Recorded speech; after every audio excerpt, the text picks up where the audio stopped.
Hi guys, this is Andre and Sri in the flesh. Today we're going to be showing you guys the essay writing skills for the argument prompt. And so the biggest thing with an argument is you want there to be two sides of an argument and you want both sides to be valid. There should be no line that you're sitting on. You should be taking one side or another side. And for our example, we're both going to argue about whether THC should be banned or not. And so we're both going to give our own sort of perspectives, and then we'll summarize our argument together. All right, you want to start us off, Sri? Yeah, so personally, I'm going to take the side that THC should be banned. And I'm going to say that mainly because of its negative consequences on development as a teenager and its negative effect on public transportation and safety.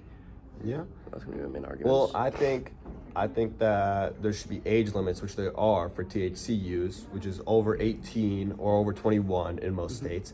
And for that reason, teens usually aren't affected as severely. I'm not talking under 18, I'm talking over, to where they already have a developing brain. And also there has been no long-term study of THC influencing someone's health over a long period of time compared to like nicotine or alcohol, where it deteriorates you more compared to THC, which hasn't shown any major effects over the lifelong aspect. So I think they should be legal for that reason. Okay.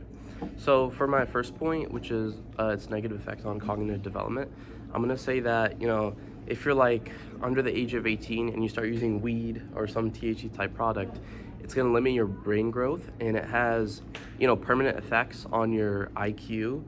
And studies have shown that they can't exactly be reversed even if you stop using it for the rest of your life. And for public safety, I think unlike alcohol, where you have like stuff like BAC tests and stuff like that, there's no definitive method to test if you have been using weed or not, or any THC product for that matter. So those are my main evidences right there. And I'll pause the argument right here. When you said I want it to be over the age, I had to shape my argument a little because I had to take in fact what you said, and that was a counter argument. You said that the youth is being affected, and so I, of course, am on the same side that our children shouldn't be doing this, but I make the counter argument that yes, it should be legal, but it should be legal over the age. And so by doing this, I'm shaping my argument by taking in fact the counter argument that's appearing. And so my next counter argument is I believe that THC should only be used for medical purposes and shouldn't be used for recreational purposes, as like smoking when you're over the age of 21 and you don't have any medical problems. And so what would you say for that? So to try to counter argument for that, I'm going to say that there's been many cases where, there's been sports injuries, and, young high school football players have been prescribed stuff like Adderall or other strong painkillers, and they get addicted to it really fast because, their brain is not fully developed yet. And then once they're off the drug, they try to go to some drug dealer and try to get it because they're addicted for it. So I feel like if hospitals try to use, a more tame thing like Advil or a different type of method, which is not as addictive, it'd be more beneficial overall. I'm speaking not only about injuries, but I'm speaking about mental illnesses, such as autism, Down syndrome, to where their aggressiveness can be soothed because of the overstimulation that they're receiving through the use of THC, which is a depressant. And so I believe that using that as a medical purpose for these people who have mental illnesses would be more beneficial than, for example, in your sense of giving athletes it to where they might not necessarily need it and they're using it as a painkiller. What would you say for using it to people with mental illnesses? I feel like still the medicinal use of marijuana and things like that is still not fully developed and fully out there. So I feel like for that to be fully incorporated in the medical industry, it still needs to undergo some more research and things like that for it to be fully viable.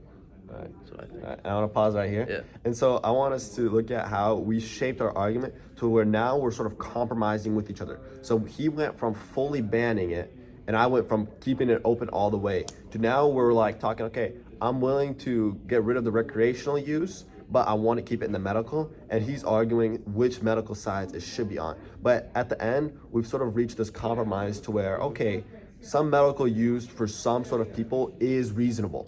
And so here I am going pro, but I'm acknowledging his counter argument, and he's acknowledging that people do need this THC for those mental illness, people with mental illnesses, and so he's acknowledging that argument together. And so by doing this, this is how your argument essay should be looking at. Of course, you're not debating against someone, you're just writing an essay. But the main factors are you have to acknowledge a counter argument. If you don't acknowledge a counter argument, you're not arguing against a sort of take. You need to have some sort of standstill to where you have a position and you're not sitting on the fence going one side or the other.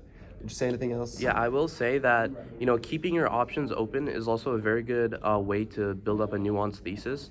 By like kind of exploring the complexities of an argument, you can talk about, oh, maybe THC, there is a benefit and there's also a negative. So if you incorporate both of those perspectives into your argument, you might be able to get that sophistication point. But, that's if you've written your entire essay and you have extra time left. But obviously don't go for the sophistication point. And the final thing I'm going to add is you're always evaluating what is your own life experience. So how have you seen THC? If you've only seen this in a bad manner, then obviously you're going to take a more negative stance, even if you're proven that maybe it's not as bad. And if you've seen it always from a positive stance, you're always going to take a more positive stance from it. And so there's always going to be some bias. And so don't think that your choice of the argument is ever wrong. There's always some bias coming from where people come from. And so, like, personally for me, the way I've seen THC is more of a bad drug. And I know people who have seen it in a good manner might think differently, but it's just the bias that I have been placed upon myself. And I think everyone has bias, and you have to choose a side, and there's no side that is wrong, but it's based on what you have lived through. Yeah. So I feel like when you're going into the essay, you learn this very early on, but don't try to go for the right position, because that's not a thing. The point of the essays and the AP Lang exam is to pick a side and support it. There's no right or wrong side. The only thing that's right or wrong is whether you can defend it accurately or not.